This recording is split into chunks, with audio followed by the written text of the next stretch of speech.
माजलगावात एफडीएची धडक कारवाई. 1746 किलो सुट्टे सोयाबीन तेल जप्त. परवाना तात्काळ निलंबित. सुट्टीतील विक्रीवर एफडीएचा घाला. माजलगावात 2,79,000 तेल जप्त. गोदाम बंद.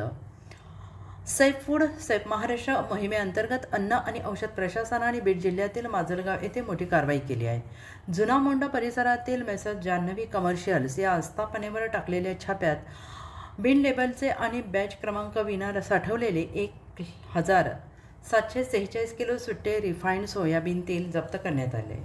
तपासणी दरम्यान पुनर्वापर केलेले टीन, अस्वच्छ परिसर, विश्लेषणाचे रेकॉर्ड नसणे, COA उपलब्ध नसणे, टाक्यांवर ओळख टॅग नसणे, कामगारांचे मेडिकल प्रमाणपत्र, पेस्ट कंट्रोलची नोंद नसल्यासारख्या गंभीर त्रुटी आढळल्या.